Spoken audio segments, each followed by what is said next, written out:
Hello my dear students, आज का video जो है आपके एग्जामिनेशन को ध्यान में रखते हुए कम समय में बारी बारी से हर यूनिट पर वह आपको जो है कुछ बेहद महत्वपूर्ण चीज़ें क्या क्या है, कहाँ कहाँ ध्यान देना है, वह आपको याद दिलाऊंगा और तेज़ी से पूरे यूनिट का रिवीजन के तौर पर बारी बारी से वो सब डिस्कस करूंगा। हर एक यूनिट का अलग अलग वीडियो। तो इसी कड़ी के अंतर्गत पहला यूनिट जो आप जानते हैं वह यूनिट नंबर 1 है। वह क्या है? Differential equation.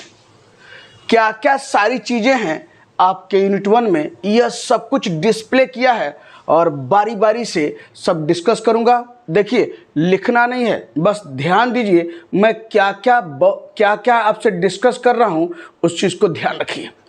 पहला आपसे जो है यहाँ पर अगर आपसे कहे फाइंड द सॉल्यूशन या फाइंड द कंप्लीट सॉल्यूशन या फाइंड द जनरल सॉल्यूशन या सॉल्व देम, सबका मतलब एक ही है, सॉल्यूशन निकालना।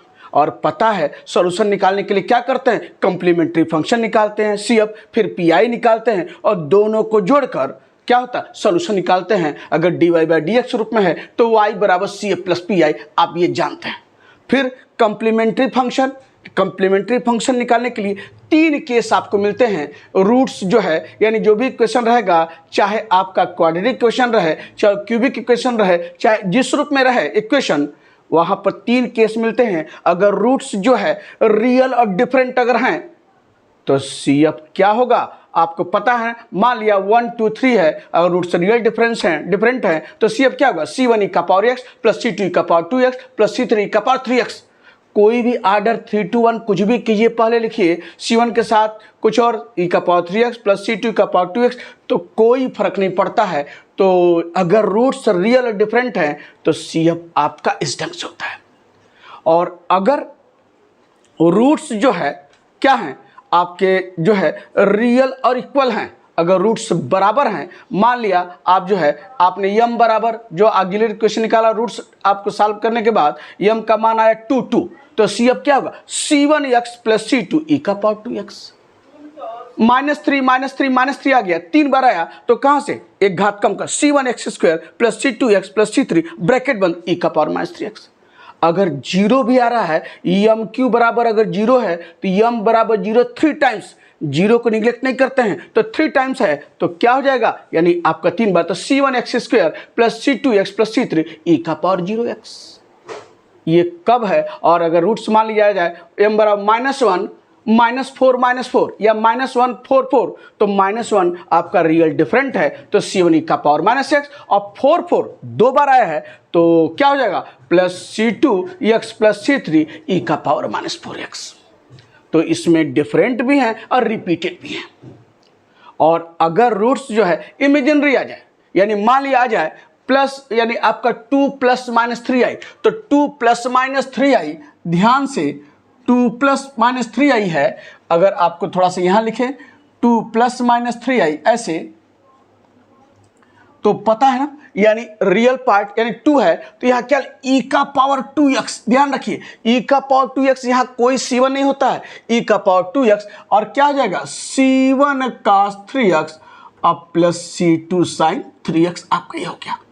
ठीक, अगर यही इमेजिनरी रूट रिपीट कर जाए, या अगर बात करें 2 प्लस -3i और 2 प्लस -3i रिपीट कर गया, तो फिर कैसे लिखते हैं? ये e का पावर 2x है और क्या करेंगे, यहां पर रिपीट कर रहा है कितनी बार? 2 बार, तो ऐसे C1x प्लस C2 और क्या हो जाएगा? cos 3x अब प्लस क्या होगा? C3x प्लस C4 और क्या हो जाएगा? sin 3x। इस ढंग से जब यह इमेजिनरी रूट रिपीट कर जाना 2 बार, अगर मान ले 3 बार जाए 2 plus -3i 2 plus -3i 2 plus -3i, तो e का पावर 2x लिखते हुए कहां से? C1x² plus C2x plus C3 cos 3x, और प्लस क्या होगा? यानी उसके बाद आपका जो है C4x² plus C5x plus C6 और साइन ऑफ 3x। इस ढंग से आप काम करेंगे। और अगर आपके सामने ये आ जाए, ये आ जाए आपका जो है, जैसे आपका यम बराबर प्लस -i आ गया, तो प्लस माइनस आई है तो जीरो प्लस माइनस आई, तो पता है यहाँ ई का पावर जीरो एक्स लिखेंगे और क्या लिखेंगे C1 cos एक्स अब प्लस C2 sin x आपके सामने। ई का पावर जीरो का मान क्या होता है 1, तो क्या हुआ C1 cos x plus C2 sin x। ये इसका जो है आप क्या निकालें, CF निकालें इस ढंग से। और एक चीज और ध्यान से रखिएगा, जब भी आप CF निकालते हैं और यह गलती होती रही है, अगर ये रहे m स्क्वायर प्लस 1 बराबर जीरो रहे, m प्लस 1 का होल स्क्वायर बराबर जीरो रहे, कहाँ जो है यानी m का मान कहाँ क्या होगा, कहाँ रिपीट होगा, कहाँ ट्वाइस होगा, कहाँ क्या लिखना है यह ध्यान से। तो m स्क्वायर प्लस 1 बराबर जीरो है तो इसको इधर ले जाएंगे -1, तो यह -1 किसके रहता है आई स्क्वायर के, तो m बराबर क्या आएगा प्लस माइनस आई। अगर m स्क्वायर के साथ प्लस में रहे तो जो मान आएगा वह किसके रूप में रहेगा, इमेजिनरी के रूप में रहेगा, इमेजिनरी नंबर के रूप में रहेगा। तो +1 है तो प्लस माइनस आई, और अगर यहीं पर प्लस m स्क्वायर प्लस 4 रहे तो m बराबर क्या आएगा प्लस माइनस 2i, यानी 4 का स्क्वायर रूट क्या हुआ 2, तो यह प्लस माइनस 2i हो जाएगा यहाँ पर इस रूप में। जो भी रहे, अगर 9 रहे तो m बराबर क्या आएगा प्लस माइनस 3i, तो अगर m स्क्वायर के साथ प्लस रहे तो प्लस माइनस और जो स्क्वायर रूट ले लेंगे जो नंबर रहेगा, अब प्लस माइनस क्या हो जाएगा 3i आपके सामने। और अगर m स्क्वायर प्लस 2 बराबर जीरो रहे तो m बराबर क्या होगा प्लस माइनस √2i। गलती नहीं होनी चाहिए, तो m स्क्वायर के साथ प्लस रहे तो जो मिलेगा वो आई के रूप में मिलेगा, आप ध्यान रखिएगा। और m स्क्वायर अगर आपका क्या है m स्क्वायर -4 बराबर जीरो रहे तो m बराबर m स्क्वायर -4 जीरो, तो m स्क्वायर बराबर 4, m बराबर plus minus 2, roots are real different, minus पर डिफरेंट मिल रहा है आपके सामने इस ढंग से। तो यह आपको बताया m स्क्वायर, तो यहाँ पर आपका जो है पता है m स्क्वायर प्लस 1 बराबर जीरो, तो m बराबर क्या आएगा प्लस माइनस आई, और m प्लस 1 का होल स्क्वायर जीरो, तब यहाँ पर क्या होगा m प्लस 1 बराबर जीरो कितनी बार ट्वाइस, तो m बराबर क्या है -1 ट्वाइस, तो CF क्या होगा C1x प्लस C2 ई का पावर -x। ये ध्यान रखना है, गलती नहीं होनी चाहिए। और उसी तरीके से अगर ये रहे आपका जो है यानी आपका ये है MQ प्लस 1 और m प्लस 1 का होल क्यूब, फिर यार है MQ -1 बराबर जीरो और m -1 का होल क्यूब बराबर जीरो। अगर आ जाए तो देखिए m प्लस कहाँ थ्राइस होगा, लोग कहाँ क्या करते हैं इसका इधर इसका उधर करते हुए वह मान निकालते हैं जो गलत ट्रैक पर चलते हैं। तो m प्लस 1 का देखिए MQ प्लस 1 बराबर जीरो है, तो m बराबर MQ बराबर -1, तो m के कितने मान आएंगे 3 मान आएंगे। तो MQ प्लस 1 बराबर जीरो, तो m कैसे इसको निकालेंगे, अगर तीनों मान निकालने हैं m के तो क्या करते हैं, फार्मूला आपको पता है ना AQ प्लस BQ, एक ब्रैकेट में a प्लस b और दूसरे में क्या होगा a square plus b square minus ab, तो MQ प्लस 1 को बराबर जीरो, एक ब्रैकेट में m प्लस 1 और दूसरे में क्या होगा m square minus m plus 1 बराबर जीरो, तो एक मान m प्लस 1 बराबर जीरो, तो m बराबर -1 आएगा, और दूसरा आएगा क्या m square minus m plus 1 बराबर जीरो।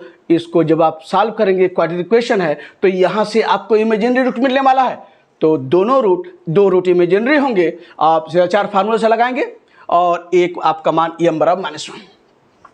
उसी तरीके से MQ -1 बराबर जीरो है तो फिर वही आपका जो है फार्मूला किससे निकालेंगे AQ माइनस BQ, एक ब्रैकेट में a माइनस b, दूसरे में a square plus b square plus ab, यहाँ पर भी क्या होगा एक ब्रैकेट में m-1 और दूसरे में m square plus m plus 1 बराबर जीरो, तो m-1 बराबर जीरो, m बराबर 1 एक मान हुआ, और दूसरा m square plus m plus 1 बराबर जीरो। इसको भी 4 फार्मूला से जब निकालेंगे m का मान तो दो रूट मिलेंगे और दोनों क्या होंगे इमेजिनरी होंगे।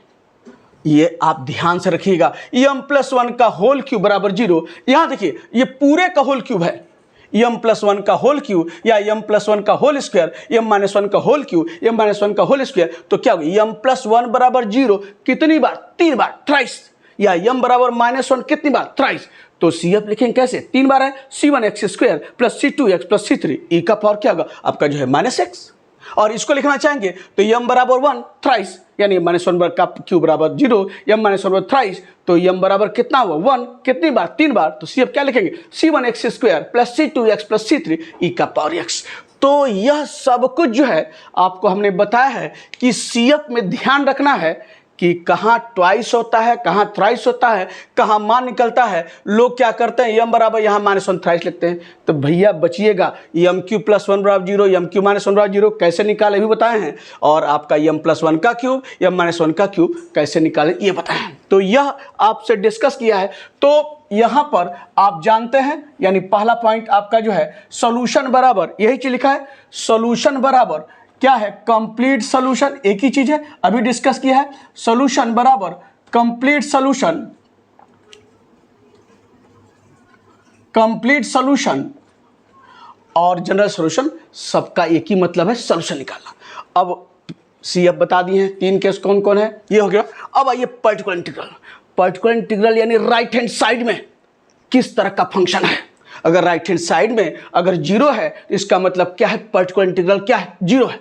यानी जो हम लोग पढ़ रहे हैं linear differential equation with constant coefficient, तो जो भी आपके लेफ्ट हैंड साइड में जो डेरिवेटिव्स के कोएफिशिएंट होंगे वो क्या होंगे, कांस्टेंट होंगे। तो उसके तहत आप जब राइट हैंड साइड में डिफरेंशियल इक्वेशन अगर दिखाई दे रहा है, राइट हैंड साइड में अगर उसका मान 0 दिख रहा है, इसका मतलब क्या है, पर्टिकुलर इंटीग्रल क्या है, 0 है। तो जो सीएफ निकलेगा वो इसका क्या होगा, सॉल्यूशन होगा। अब अगर राइट हैंड साइड में कोई अगर फंक्शन है तो वहां से पीआई निकलना शुरू होता है। तो पीआई किस तरह से, कौन कौन फंक्शन दिखाई दे रहे हैं, कैसे उसका तरीका है, उसमें से 5 केस आप बहुत अच्छे से जानते हैं। पहला केस नंबर 1 है, अगर राइट हैंड साइड में आपका e के पावर x रहे, यानी 1/fd e का पावर x, यानी राइट हैंड साइड में e के पावर x का फंक्शन रहे, तो क्या करते हैं, जहां जहां d रहता है वहां e के पावर ax में ax का कोएफिशिएंट a रखते हैं, बशर्ते जो है डिनोमिनेटर 0 नहीं होना चाहिए। पुट करने पर अगर 0 आ गया तो क्या करेंगे, फिर उसको d के रिस्पेक्ट में डिफरेंशिएट करेंगे और यहां क्या करेंगे, x से मल्टीप्लाई करेंगे, फिर उसके बाद रखेंगे, यानी वहां जहां d रहेगा उसके x का कोएफिशिएंट a रखेंगे, और अगर 0 नहीं है तो पीआई हो गया। पहले राउंड में अगर x के स्थान पर a रखने पर अगर 0 नहीं है तो पीआई यहां निकल गया। मान लिया x बराबर a रखा तो d के स्थान पर 0 आ गया, तो क्या बोला है, इसको d के रिस्पेक्ट में डिफरेंशिएट करेंगे और यहां x से मल्टीप्लाई करेंगे, और फिर उसके बाद e के पावर x में x का कोएफिशिएंट फिर जहां d रहेगा वहां a रखेंगे, और अगर 0 नहीं है तो पीआई हो गया। और अगर फिर 0 आ गया तो क्या करेंगे, फिर डिफरेंशिएट करेंगे d के रिस्पेक्ट में, अब फिर मल्टीप्लाई करेंगे x से, तो x इंटू x कितना हो, x स्क्वायर, और फिर जहां d रहेगा वहां फिर कोएफिशिएंट a रखेंगे, और अगर 0 नहीं तो पीआई हो गया। और अगर फिर 0 है तो फिर डिफरेंशिएट करेंगे d के रिस्पेक्ट में और फिर मल्टीप्लाई करेंगे x से, और तब तक जब तक कि मान प्राप्त न हो जाए, और जितनी बार डिफरेंशिएशन उतनी बार x से मल्टीप्लिकेशन। और ध्यान रहे यह x किनारे ही होना चाहिए। लास्ट में जब लाइन लिख रहे हैं, जब कंप्लीट हो गया तब चाहे x इधर लिखिए चाहे उधर लिखिए, लेकिन उसके पहले x आपका इधर रहेगा। और दूसरा लिखा है कांस्टेंट टर्म, अगर पीआई अगर आ जाए 1/fd, यहाँ 2 आ जाए, 2 या 3 आ जाए, तो उसका पीआई निकालने के लिए क्या करते हैं, 2 को किनारे कर दीजिए, और यहाँ 1 है तो 1 को हम लिख सकते हैं e का पावर 0x। तो फिर वही काम, जहां जहां d है e का पावर 0x में ex को फिर 0 रखकर जो आएगा वही पीआई होगा। log 2 रहे, log 3 रहे, log 3 रहे, ये भी क्या है, कांस्टेंट है, तो log 2 के किनारे करते हुए 1 e का पावर 0x, और जहां d है वहां 0 रखकर आप जो है कांस्टेंट टर्म है उसका पीआई निकालेंगे। तो समझ में आ गया होगा। यानी केस नंबर 1 ये आपके इस रूप में।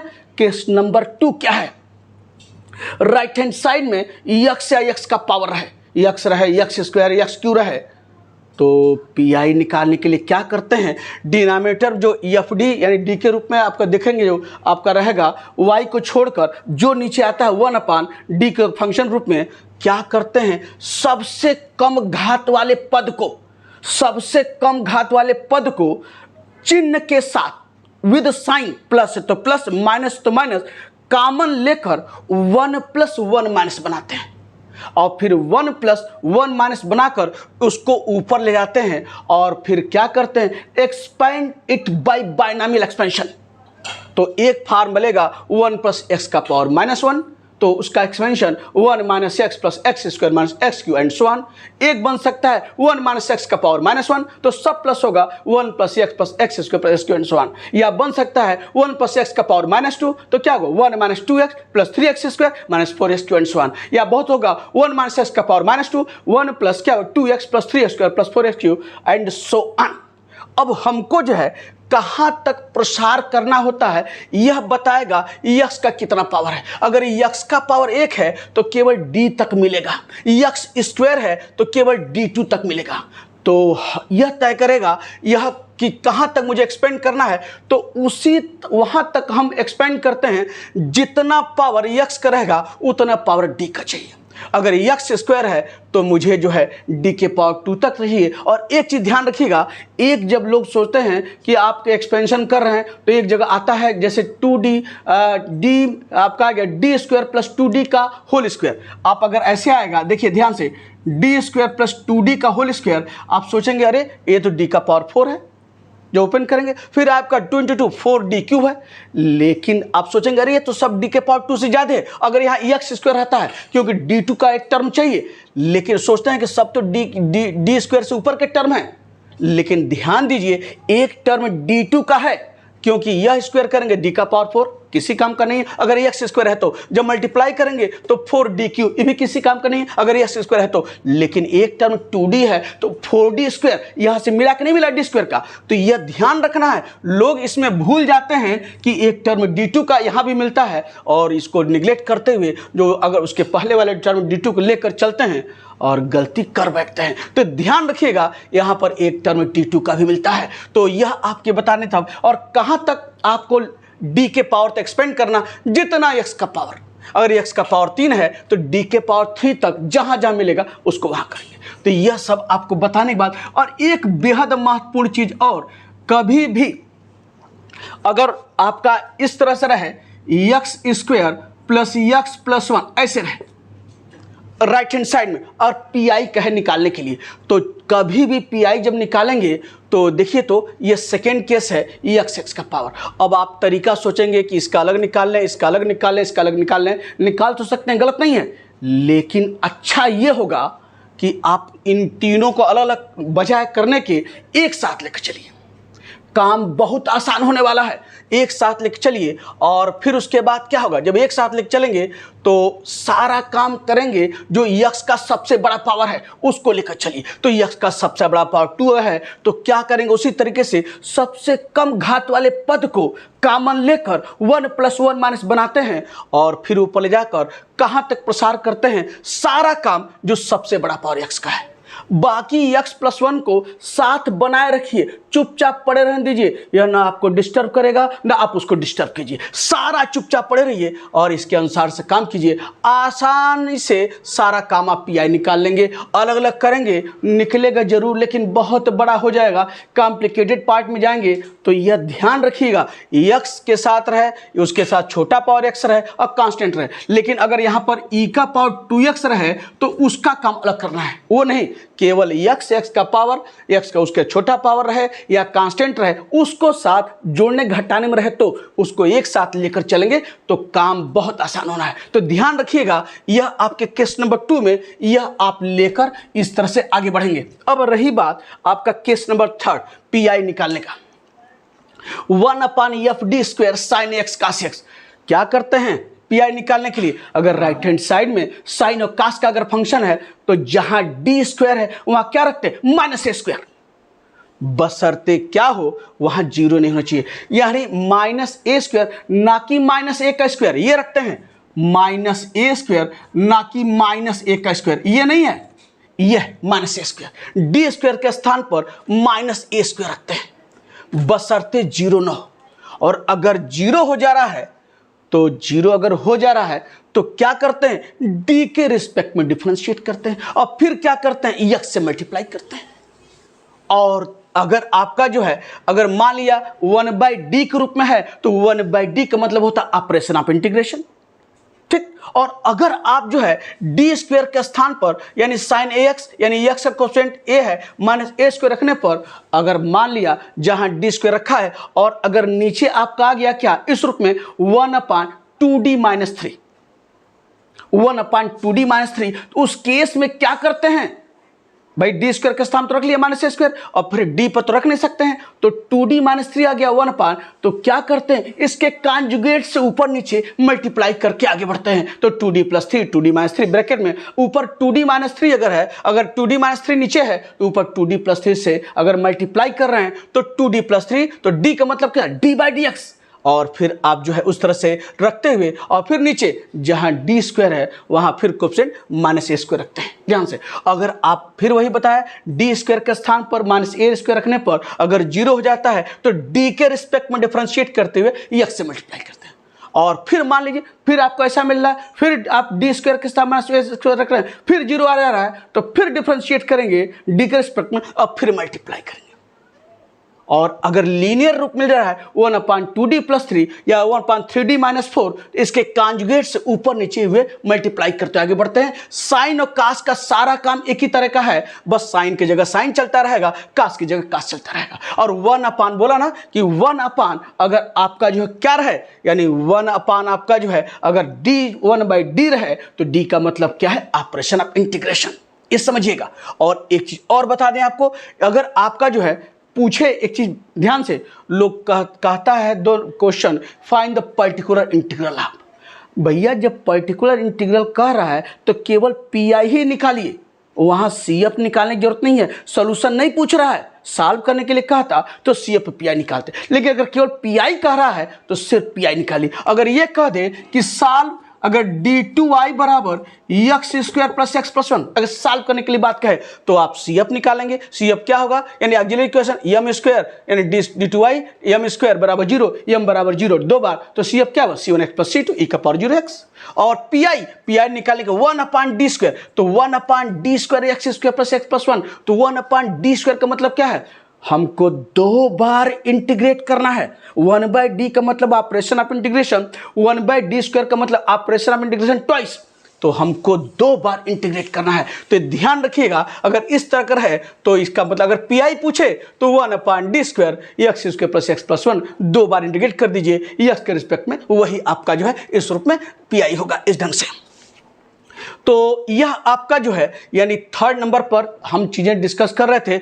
और अगर मान लिया d² के ऊपर का पावर है, dq रहे, d का पावर 4 रहे, d का पावर 5 रहे, तो क्या करते हैं उसको d² के ऊपर लिखते हैं। तो dq है तो d² × d, d का पावर 4 है तो d² का स्क्वायर, d का पावर 5 है तो d का पावर 4 × d, तो d के पावर 4 को d² का स्क्वायर, यानी d² के रूप में लिखते हैं और d² के स्थान पर -a² रखकर सारे काम बढ़ते हैं।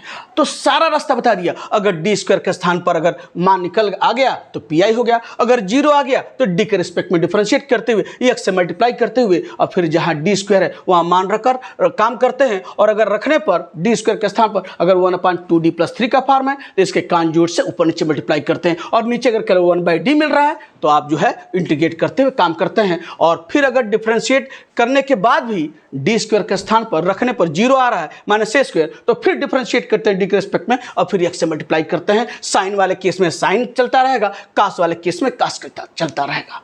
और एक चीज और, यहां पर अगर आपका जो है क्या रहे, sin² x रहे, cos² x रहे, आप तो केवल sin x cos x जानते हैं, sin² x रहे क्या करेंगे, cos 2x वाला फार्मूला, यानी जानते हैं 1 - 2 sin² x, cos² x रहे cos 2x वाला formula 2 cos² x - 1, sin³ x रहे तो sin 3x वाला formula 3 sin x - 4 sin³ x, अगर cos³ x रहे तो cos 3x वाला formula 4 cos³ x - 3 cos x, और अगर sin x cos 2x रहे तो क्या करेंगे, 2 से मल्टीप्लाई 2 से डिवाइड करते हुए 2 sin a cos b, 2 cos a sin b, cos a cos 3x रहे या cos x sin 3x रहे या sin x sin 3x रहे, इस तरह का रहे तो कौन सा फार्मूला ट्रिग्नोमेट्री का, 2 से मल्टीप्लाई करते हुए 2 से डिवाइड करते हुए 2 cos a cos b, 2 sin a cos b, 2 cos a sin b, 2 sin a sin b, यह सब किसके बराबर होता है यह सब जानते हैं। और आपको बता दें, एक वीडियो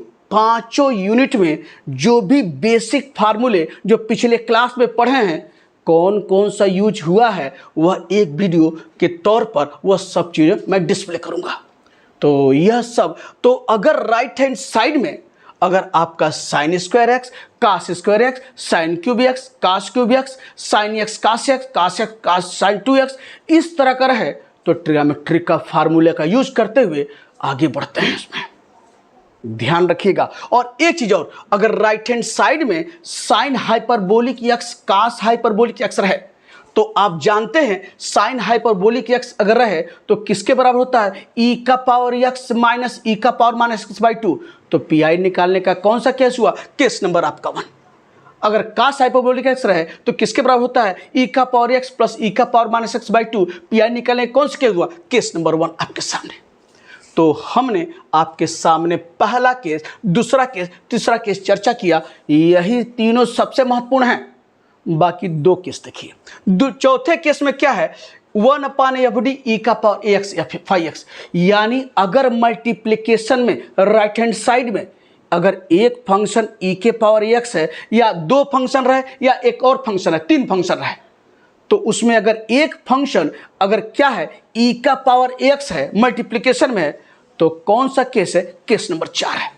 उसके लिए क्या करते हैं कि उसको पीआई निकालने के लिए इस ई के पावर ax को यहां लाते हैं, लेफ्ट हैंड साइड यहां लाते हैं, और फिर क्या करते हैं, जहां जहां डी रहेगा वहां डी प्लस, यानी आप इसका कोएफिशिएंट क्या ए, डी प्लस ए रखकर आगे बढ़ते हैं। अगर यहां ई का पावर -2x रहता तो जहां जहां इसको इधर लाते ई का पावर -2x, और जहां जहां डी रहेगा डी -2 करेंगे। अगर ई का पावर x रहेगा इसको इधर लाते हुए जहां जहां डी रहेगा डी +1 रखकर आगे बढ़ते हैं। और बगल में जो 5x रहेगा वह या तो आपका जो है आपका साइन कास का फंक्शन रहेगा या x का पावर रहेगा। तो जब इसको इधर लाएंगे और अगर x का पावर है तो केस नंबर 2, तो केस नंबर 2 का हो गया, केस नंबर 2 का केस बन गया है। तो तरीका पता है ना, पीआई क्या निकलेगा। फिर साइन अगर कास का अगर इसको इधर लाने के बाद फंक्शन है तो कौन सा केस हुआ, केस नंबर 3 हुआ। और तरीका जानते हैं कि कैसे हम लोग आगे बढ़ेंगे। समझ में आ रहा कि नहीं आ रहा? तो ये सब सारी चीजें आपको मैं बहुत बारीक ढंग से सब बता रहा हूं, ध्यान रखकर चलना है। तो यह यानी चौथा केस, अगर 3 फंक्शन भी हों, ई का मान लिया ई का power x square sine x, तो क्या कीजिए, ऐसे अगर रहे ई का पावर एक्स साइन एक्स, अगर ऐसे रहे तो क्या कीजिए, इस ई के पावर एक्स को एक फंक्शन और एक्स साइन एक्स को दूसरा फंक्शन मान लीजिए। ठीक, तो फिर देखिए चौथा केस हो गया, क्या करेंगे, ई के पावर एक्स को लेफ्ट हैंड साइड और जहां जहां डी है डी +1 रखते हुए, और फिर आप आगे बढ़ेंगे पीआई निकालने का। तो कोई ना कोई केस आपको दिखाई देगा, उस ढंग से काम करेंगे। नीचे अगर 1/d² है तो मुझे 2 बार इंटीग्रेट करना है, 1/d है तो मुझे 1 बार इंटीग्रेट करना है, एक्स के रिस्पेक्ट में ध्यान रखकर चलना है। तो यह आपका जो है, तो चौथा केस क्या होता है, एक लाइन के बाद जब इसको इधर लाते हैं और डी के स्थान पर d+a रखने के बाद, यही आपके पहला और आपका क्या है, यानी सॉरी दूसरा तीसरा केस में से कोई केस दिखाई देता है। तो एक लाइन के बाद यह फिर चौथा केस दूसरे तीसरे केस में कन्वर्ट दिखता है। आइए 5वां केस क्या है, राइट हैंड साइड में x साइन एक्स x कास एक्स का रहे तो पीआई कैसे निकलेगा, इसकी बात करें, चाहे x साइन एक्स रहे या x कास 2x रहे या x साइन 3x रहे, x कास 2x रहे या x स्क्वायर साइन 3x रहे, x स्क्वायर कास x रहे। तो यहां पर देखिए मल्टीप्लिकेशन में फंक्शन तो 2 फंक्शन है लेकिन e का पावर x नहीं है। इसका पीआई निकालने के लिए क्या करते हैं, रियल पार्ट और इमेजिनरी पार्ट का सहारा लेते हैं। आप जानते हैं ध्यान से, ई का पावर ix बराबर cos x plus I sine X. ये देखिए cos plus I sine X, E का पावर i अगर 2x रहे तो क्या लिखेंगे, cos of 2x plus I sine 2x। ठीक, तो इसमें जो कास है, कास x है, कैसा पार्ट है, 2 पार्ट है, इमेजिनरी नंबर है, एक रियल पार्ट है, एक इमेजिनरी पार्ट है। कास वाला हिस्सा कैसा पार्ट है, real part, the part which is free from I is real part. और साइन वाला कैसा हिस्सा है, इमेजिनरी पार्ट। तो जब भी अगर x साइन x कास रहे तो केस नंबर आपका 5 है। तो क्या करते हैं यहां पर, अगर आपका साइन है तो imaginary part of I P लिखते हैं। अगर साइन एक्स है तो क्या लिखेंगे, एक्स को बाहर करते हुए कास x plus I sine x, और कास x plus I sine x को क्या है ई का पावर आई एक्स हुआ। तो यहाँ क्या हो जाएगा, आई पी लिखेंगे एक्स ई का पावर आई एक्स, और एक्स ई का पावर आई एक्स यानी फिर मल्टीप्लीकेशन में ई का पावर आई एक्स है तो क्या है, केस नंबर 4 है। सारा काम जो है केस नंबर 4 का शुरू हो जाएगा और किनारे लिखेंगे I P I P I P I P चलता रहेगा। और फिर केस नंबर 4 के साथ काम करते हुए लास्ट में यहाँ ई का पावर आई एक्स रहेगा तो फिर कास x plus I sine x लिखते हुए, और इधर जो रहेगा जो निकालेंगे आप जो है चौथा केस जब कन्वर्ट हो जा रहा है तो आपस में मल्टीप्लाई करते हुए, और आईपी लिखा है यानी इमेजिनरी पार्ट, यानी वही पार्ट लेंगे जो आई उसके साथ आई के साथ मिल रहा है। आई नहीं लेंगे, आई के साथ जो रहेगा वही इमेजिनरी पार्ट रहेगा और वही पी आई होगा। अगर मान लिया आपका जो है यहाँ एक्स कास 2x रहे, सपोज एक्स कास 2x, तो एक्स कास 2x कास कैसा है, रियल पार्ट है, तो लिखेंगे आरपी आप एक्स इंटू ई का पावर आई 2x, तो क्या हुआ, केस नंबर 4 हो गया, एक्स इंटू का पावर आई 2x। फिर क्या करेंगे, ई के पावर आई 2x को इधर लाएंगे, और चूंकि ये कास है तो real part RP RP RP RP सब ऐसे चलेंगे। अब केस नंबर 4 को आप जैसे आप लगाते हैं लगाते हुए, और यहाँ ई का पावर आई 2x को लास्ट में कास 2x plus I sine 2x लिखेंगे, और केस नंबर 4 को जब लास्ट में जब निकाल लेंगे आपस में फिर मल्टीप्लाई करेंगे, और केवल रियल पार्ट कह रहा है तो उस हिस्से को लेंगे जो आई से मुक्त हो, वही आपका जो है क्या होगा, पी आई होगा। ध्यान रखिएगा, यह सब चीजें यह केस नंबर 5 है इस ढंग से। तो यह आपके पांचों केस डिस्कस करने के बाद 5 चीजें और बेहद महत्वपूर्ण, मान चलिए कि 7-7 नंबर के 2 क्वेश्चन यह बाकी 5 चीजों से मिलने वाला है। वह क्या है, इसे देखिए।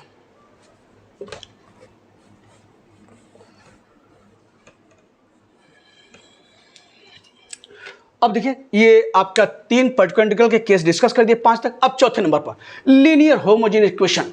लीनियर होमोजेनियस इक्वेशन पहचानते हैं ना, X square D two Y D square plus X D Y by D X plus Y बराबर एक्स स्क्वायर साइन एक्स क्या से कुछ रहे, या X cube D cube I upon D X cube plus X square D two Y by D square plus X D Y by D X बराबर sine cos का कुछ function x x का power कुछ भी रहे। तो हमने कोई एक विशेष प्रकार का एक स्पेशल कोई क्वेश्चन लेकर हमने आपको यहाँ से बताने का प्रयास किया है। तो 2 पार्ट हैं लीनियर होमोजेनियस इक्वेशन में, यह लिखकर नहीं आएगा, आपको पहचानना है कि लीनियर होमोजेनियस इक्वेशन है कि नहीं है। बहुत आसानी से पहचानेंगे, एक्स स्क्वायर है तो d two Y by D square, x है तो d Y by D x, x cube है तो डी को ए पान डी एक्स क्यू। कभी कभी क्या होता है, यहाँ आप देखेंगे एक्स स्क्वायर ना होकर आपको एक्स दिखेगा, यहाँ ना होकर यहाँ पर d Y by D x देखेंगे, सोचेंगे कि ये तो कुछ समझ में नहीं आ रहा, लेकिन देखेंगे कहीं 1/x के रूप में कहीं चीज दिख रहा है, तो अगर एक्स से मल्टीप्लाई कर देंगे तो आपका रिजल्ट आ जाएगा इसी रूप में। तो कभी कभी क्वेश्चन इस रूप में न होकर यहाँ एक्स स्क्वायर है तो d two Y D square चाहिए, एक्स है तो d Y by D x चाहिए, एक्स क्यू है तो D cube I upon D X Q चाहिए। लेकिन आप देखेंगे यहाँ एक्स स्क्वायर एक्स है, सोचेंगे अरे ये तो होमोजेनियस है नहीं, लेकिन अगर एक्स से मल्टीप्लाई कर लेंगे तो देखेंगे दिखाई दे जाएगा। तो ध्यान रखिएगा, कभी कभी इस रूप में शार्प रिमाइंडर, यही सब आपको याद दिला रहा हूं। तो यह सब जो है, तो इस तरह के इक्वेशन को क्या कहते हैं, होमोजेनियस इक्वेशन लिखकर नहीं आएगा। किस तरह का होमोजेनियस इक्वेशन है, काची Euler homogeneous equation.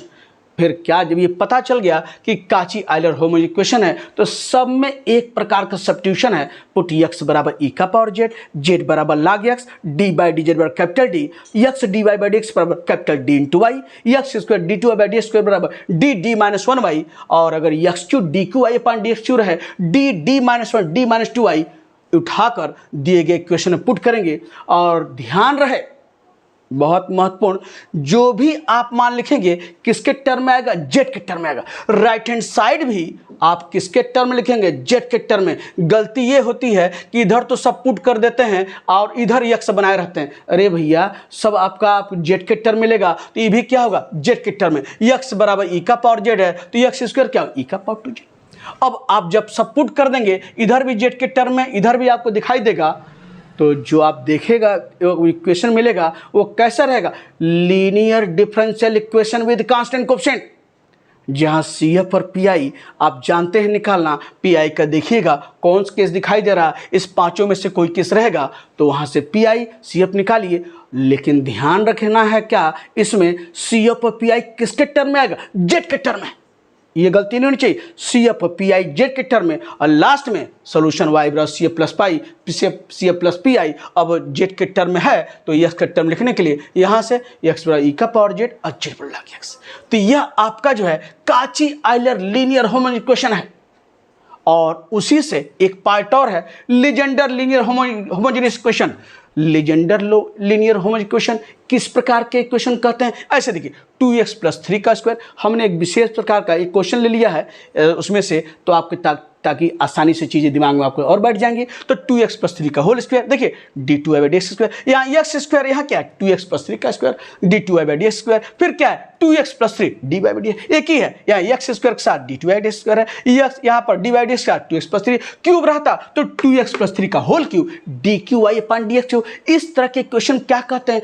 Legender linear homogeneous equation. x न होकर इस रूप में रहे और फिर जब तय हो गया तो क्या पुट करते हैं? पुट 2x + 3 बराबर ई का पावर जेड, ये है जेड बराबर लाग लेंगे, ये हो गया d/d कैपिटल डी। अब यहां देखिए 2x + 3 dy/dx, 2x + 3 dy/dx बराबर यानी क्या b क्या होता है? कोफिशिएंट ऑफ x, चाहे x इधर रहे चाहे x रहे तो कोफिशिएंट ऑफ x क्या है यहाँ कोफिशिएंट 2 है तो 2 × dy, और 2x + 3 का होल स्क्वायर d2y/dx स्क्वायर है, वहां क्या पुट करेंगे तो 2 स्क्वायर यानी उसको कोफिशिएंट x से है 2 तो 2 स्क्वायर d-1y, और अगर क्यूब रहता 2x + 3 का होल क्यूब dqy/dx क्यूब तो क्या लिखे 2q d-1 t-2y in equation number 1। और एक चीज फिर ध्यान रखिएगा, अगर राइट हैंड साइड में अगर यह x² + x + 1 है तो इसको भी किसके टर्म में लिखना है? जेड के टर्म में। कहां से? ये देखिए 2x + 3 ई का पावर जेड, तो x निकालेंगे क्या ई का पावर जेड -3/2 आप यहां रखेंगे और आपका किसके टर्म में आ गया? जेड के टर्म में आ गया। कहां से रखना है? यहां से। तो ये ध्यान रखना है कि हमको यहां पर भी किसके टर्म में? जेड के टर्म रखना है। तो ये आपके सामने, और फिर जब रखेंगे तो फिर वही घिसा पीटा काम, linear differential equation with constant coefficient CF P I और जेड के टर्म में निकालेंगे, CF भी जेड के टर्म में, PI भी जेड के टर्म में, और CF PI जब जेड के टर्म में आ जाएगा तो लास्ट में यहाँ से आप किसके रूप में? जहाँ ई का पावर जेड रहेगा 2x + 3, ई का पावर -जेड रहेगा तो 1/2x + 3, और जहाँ जेड रहेगा log 2x + 3 रखते हुए आप x के टर्म में निकालेंगे। तो यही आपका क्या है? Linear homogeneous equation. कैसे पहचानेंगे बता दिया, समझ में आ रहा है? यह इस ढंग से जितने पावर इसके उतने x के पावर, ये इस तरह से, और अगर नहीं है तो मल्टीप्लाई करके देखिए दिखाई दे रहा है क्या?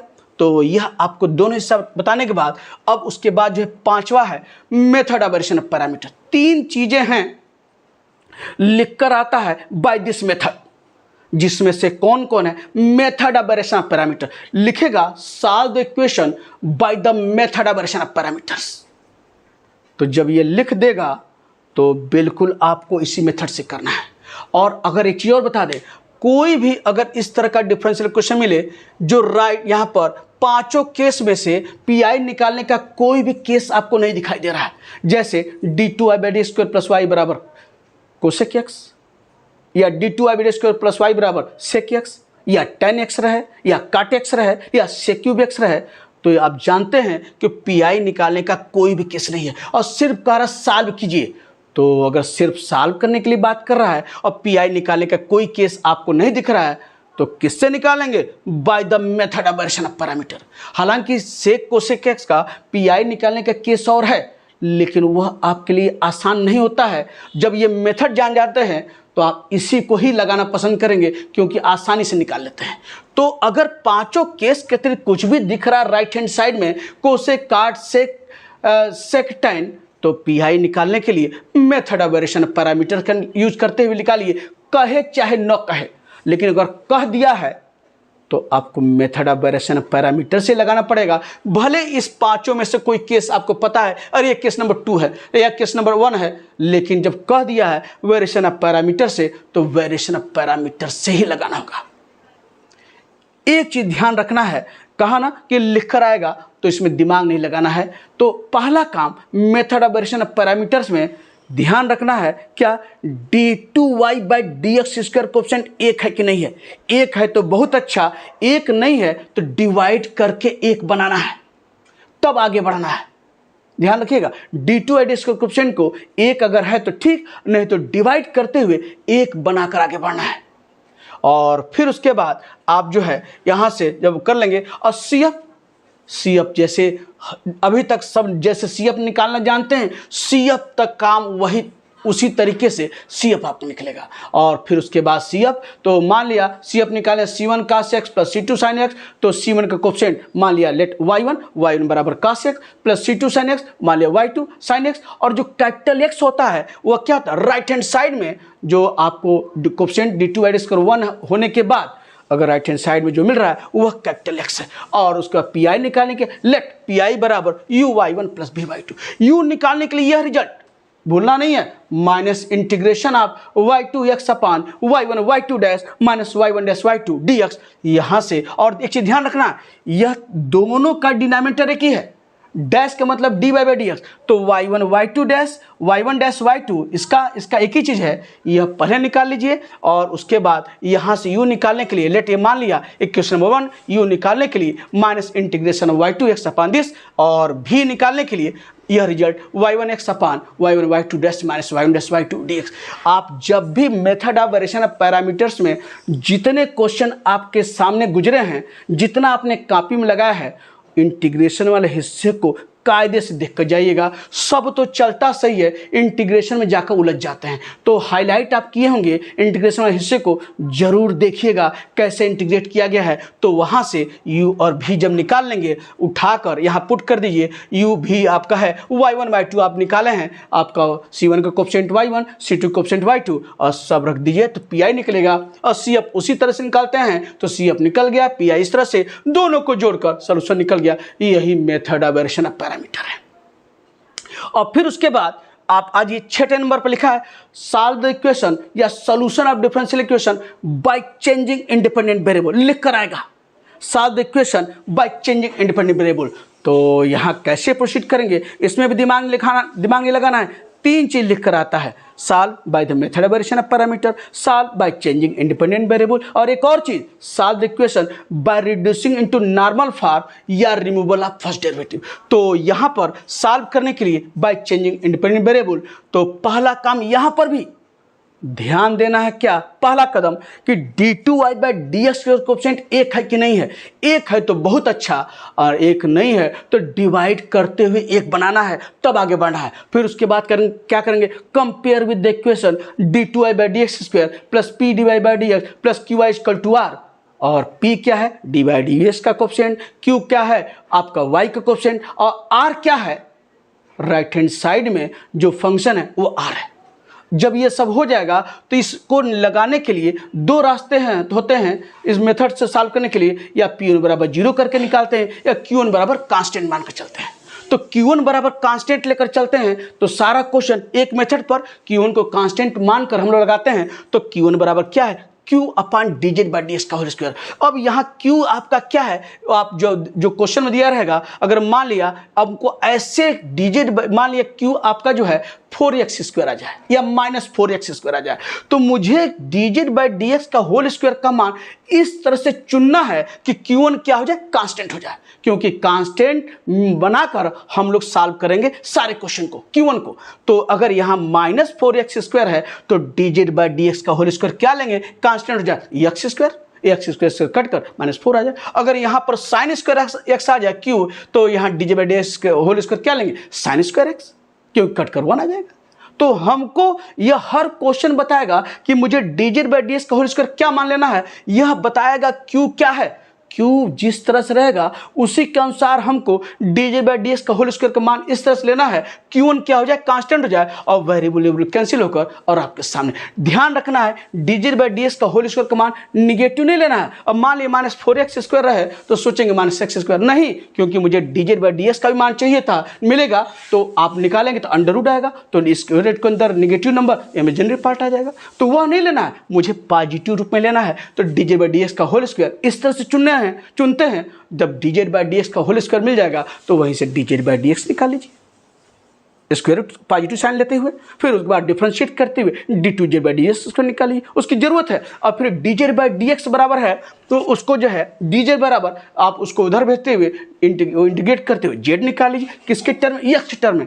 सब उसकी जरूरत आपको आगे मिलनी है। फिर उसके बाद क्या करते हैं, Q1 जब आपका निकल चुका है तो वहां से P1 निकालने के लिए इस रिजल्ट देखिए, P याद होना चाहिए, P dz/dx, यही से बोले है ना, स्क्वायर है तो वहां से स्क्वायर रूट करते हुए dz/dx पॉजिटिव साइन के साथ निकालिए, तो P dz/dx और प्लस d2z/dx स्क्वायर निकाले हैं। जब dz/dx निकालकर एक बार और डिफरेंशिएट करेंगे, d2z/dx को निकालिए और अपान dz/dx का होल स्क्वायर। जो P1 जब भी निकालेंगे या तो आप 0 पाएंगे या कोई कांस्टेंट पाएंगे, यह नहीं कोई वेरिएबल आ रहा है। वेरिएबल आ रहा है तो गलत राह पर चलना है, यानी P1 या तो 0 पाएंगे नहीं तो कांस्टेंट आप पाएंगे। तो P1 यहां से आपका Q1 यहां से R1 निकालने के लिए r/dz/dx का होल स्क्वायर और R1 आपका यहां से, लेकिन R1 जब निकालेंगे r/dz/dx का होल स्क्वायर तो यह किसके टर्म में चाहिए, z के टर्म में चाहिए। z के टर्म पाने के लिए अगर यह के टर्म है तो जब आप dz/dx निकालकर जब इंटीग्रेट करेंगे dz बराबर इतना dx तो z बराबर आएगा किसके टर्म में, x के टर्म में। तो वहां आप जो है x के मान को किसके टर्म में लिखिए, z के टर्म में, वहां से मिलेगा z बराबर, अगर माइनस cos x है तो cos x दिखाई दे रहा तो वहां आप z के टर्म लिखिए। तो ध्यान रखना है R1 जो है किसके टर्म में चाहिए, आपको जो है z के टर्म में। तो फिर उसके बाद क्या लिखते हैं, the reduced equation is d2y/dz square plus p1dy/dz plus q1y equal to R1। वहां से P1 का मान निकाले हैं, Q1 का मान निकाले हैं, R1 का मान निकाले हैं, रख दीजिए और आपका R1 किसके टर्म में, Z के टर्म में। फिर जो इक्वेशन मिलेगा वही linear differential equation with constant coefficient. लेकिन यहां भी ध्यान देना है, d2y/dz स्क्वायर है तो सारे जो linear differential with constant coefficient के सॉल्यूशन मिलेंगे, यानी CF और PI निकालेंगे किसके टर्म में, Z के टर्म में। और CF भी निकालिए Z के टर्म में, PI भी Z के टर्म में, तो y बराबर CF प्लस PI। और फिर लास्ट में जहां जहां Z है वहां Z बराबर माइनस cos x कुछ निकाले हैं तो उसको x के रूप में रख दीजिए और वही सोल्यूशन होगा इस ढंग से। तो ये ध्यान रखना है कि इस मेथड में पहले Z के टर्म में CF PI होता है और फिर हम बाद में उसको x के रूप में रखते हैं। तो यह फार्मूला बिल्कुल भूलना नहीं चाहिए। P1 बराबर क्या है, Q1 बराबर क्या है, R1 बराबर क्या है। थोड़ा भी साइन इधर उधर हुआ, इधर का उधर, तो चौपट। तो इससे बचना है और यह आप P1 की ओर R1 आपके सामने। तो यह आपका छठा नंबर पर, यानी बाय चेंजिंग इंडिपेंडेंट वेरिएबल। सातवां नंबर यहां लिखा है नॉर्मल फॉर्म या रिमूवल ऑफ फर्स्ट डेरिवेटिव, एक ही चीज है।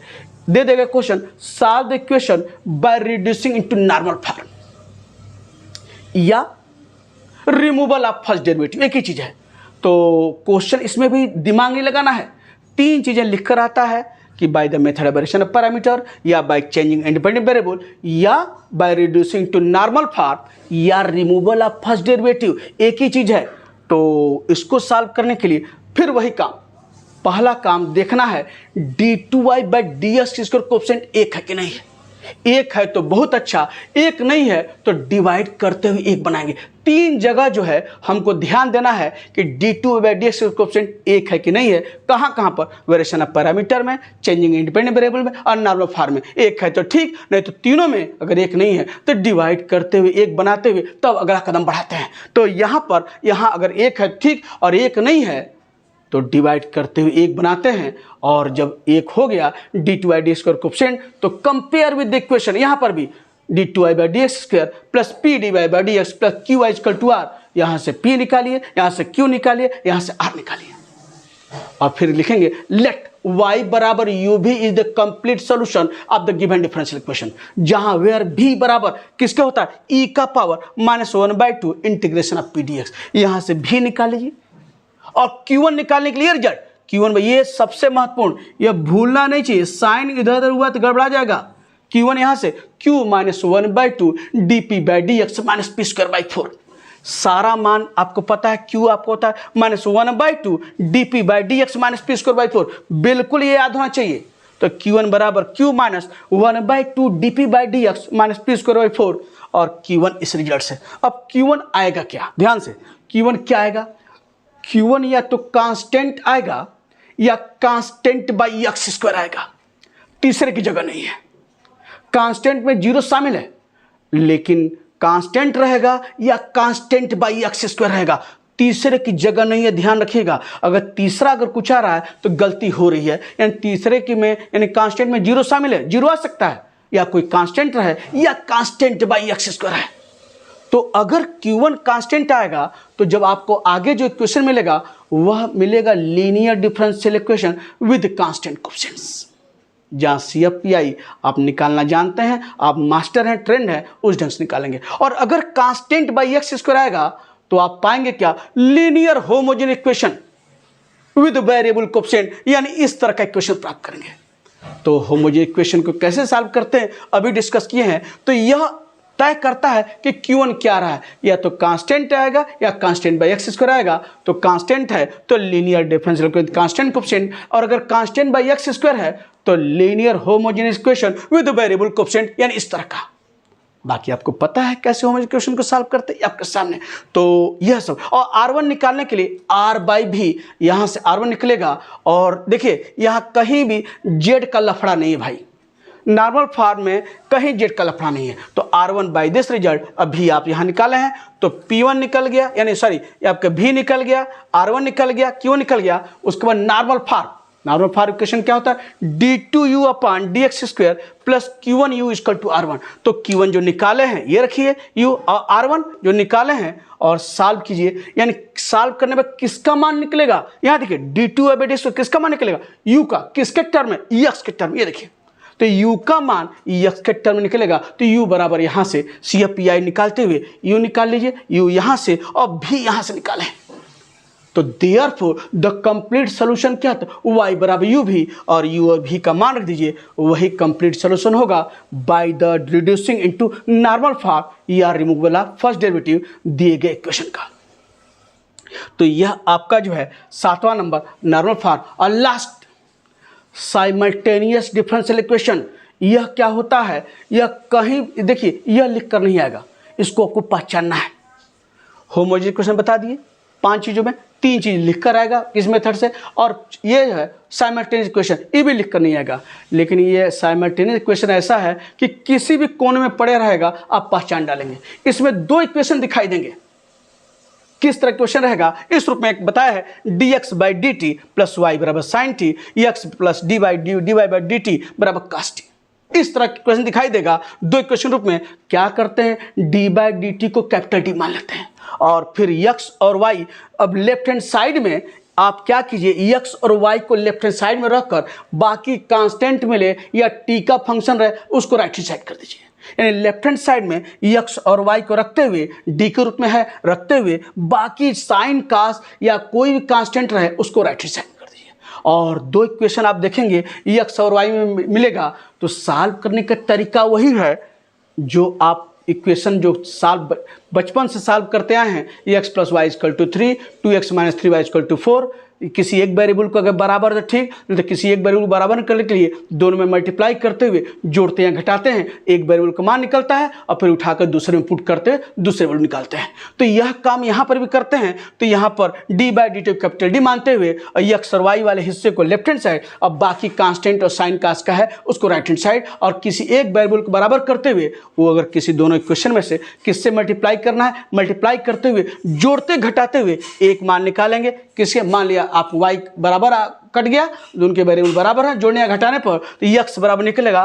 तो x बराबर देखेंगे जो मिलेगा आपको वही इक्वेशन मिलेगा जो linear differential equation with constant coefficient, जहां CFPI निकालते हैं आप देखेंगे वहां से CF उसी तरीके से, PI उसी तरीके से। आप इस केस में जो पढ़े हैं बस ध्यान रखना है कि जो भी CFPI निकलेगा किसके टर्म निकलेगा, T के टर्म रहेगा, क्योंकि d बाई डी टी बराबर कैपिटल D पुट कर रहे हैं। तो x के बराबर आपने मान लिया y, अगर आपने बराबर करते कैंसिल कर दिया तो x का मान CFPI निकालते हुए निकाले हैं किसके टर्म में, t के टर्म में। अब बाकी जो है y निकालने के लिए उन दोनों इक्वेशन में से उस इक्वेशन में पुट कीजिए जहां y आपको निकालना है, x का मान रखकर y उस इक्वेशन को चुनिए दोनों में से जो डेरिवेटिव के साथ नहीं है, यानी y फ्री है, y बराबर है। अगर डेरिवेटिव्स लेंगे तो वहां से निकलेगा, लेकिन dy बाई डी टी है तो अब y पाने के लिए क्या करेंगे, फिर एक बार इंटीग्रेट करेंगे तब ना y निकलेगा। तो काहे मुसीबत मोल लेंगे। अगर आपको ऐसा अवसर मिलता है, और जनरली ऐसा अवसर मिलता है कि उसमें से दोनों में से एक इक्वेशन ऐसा रहेगा जो आपको जो है डेरिवेटिव से मुक्त रहेगा, अगर y का मान निकालना है तो उस इक्वेशन चुनिए जहां डेरिवेटिव से y मुक्त है, तो x का मान रखते हुए वहां से आप y का मान निकाल सकते हैं, और इस तरह से x और y का मान किसके रूप में, t के रूप में आपको मिलेगा। तो यह पूरा यूनिट 1 का खाका ये आपके सामने है, और आपको चीजें समझ में आ गई होंगी। Sharp reminder and quick revision के तहत तो यूनिट नंबर 1 का काम पूरा होता है, और फिर जो है अगले वीडियो में अगले यूनिट की लेकर चर्चा करेंगे। तो मिलते हैं आगे।